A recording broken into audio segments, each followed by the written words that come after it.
Hello and welcome to the Genuine Learning Blog. My name is Melissa Galasso and today is our last blog of 2021. So we are super excited to have made it this far in the year, and we're going to be talking about 2022. So it's a nice way to close out the year with a look forward to what do we expect. So FASB has been meeting to talk about the invitation to comment it sent earlier in 2021, and it got a lot of feedback.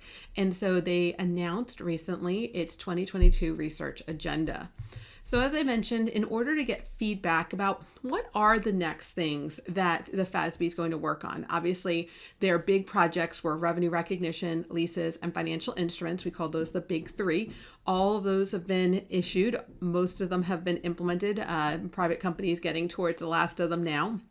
And so when they look at this, obviously the FASB has a very finite number of people, right? So they have staff and they have the board members. And so when they think about standard setting, they try to figure out what is the way to get the best results, right? The best financial reporting using the things that are the highest priority to stakeholders. And so they did an invitation to comment back in June of 2021 and asked, what do we want? What would be that next set of things that we might want to be interested in?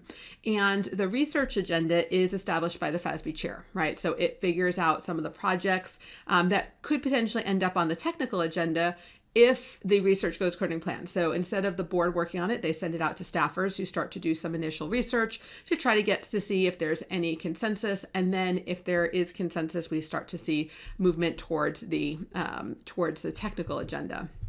And so for this purpose, they identified 6 areas that they were going to add to the research agenda for 2022.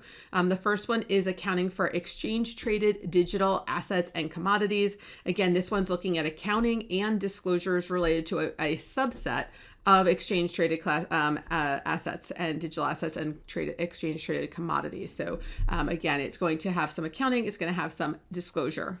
Another one that they looked at was accounting for and disclosure of intangibles. So again, this is going to look at different ways to improve the guidance around intangibles, in particular software costs and internally developed intangibles, as well as R&D. So those are going to be in there. Obviously, this year, private companies are implementing ASU 2017-12, which is the new hedge accounting. Public companies have already adopted this. Private companies got an extra year on top of the 1-year delay. And so as a result, we've kind of just started finishing the implementation of that. However, there are some more, alignment that they think they can get out of this, that they think that they can better align with risk management, which was a key focus of ASU 2017-12. They're also looking at the definition of a derivative. So we'll see how that comes out. So again, that has been added. And then accounting for financial instruments with ESG-linked features, whether that's environmental, social, or governance-linked features, as well as regulatory credits. So this is going to look at accounting for disclosure related to these types of items. Again, it's not a full ESG or sustainability accounting. It's very specifically financial instruments that have links with these. And then another one, which we kind of expected based on the ITC, was accounting for government grants. And so for-profit entities do not have recognition and measurement guidance regarding governmental assistance. Nonprofits follow ASU 2018-08 or ASC 958. The IFRS does have IAS 20, but for-profit entities who follow GAAP are scoped out of 958-605 and would either have to apply 958-605 or IAS 20, those who use GAAP, as by analogy. And so recently they issued a disclosure project to provide to have these for-profit entities provide disclosures about how they come up with their methodology and what is the accounting that they use and what are the parts of the agreement.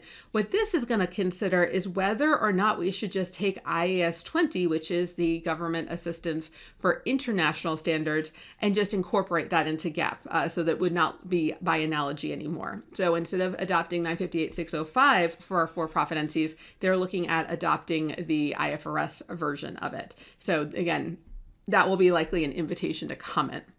And then agenda consultation. So again, we talked about how they did an ITC here. This will obviously solicit feedback about certain items in terms of what they comes out of that ITC project. So it looks like we're going to have a busy 2022 with the starting point here of these new research items. All right, guys, so that is a wrap on our Genuine Learning blog for this week, as well as for this year. We want to wish you all a very happy holidays, a wonderful rest of 2021, and a lovely new year. Thank you guys so much. We really appreciate you listening, and we hope to see you in 2022. Have a great day, guys. Bye-bye.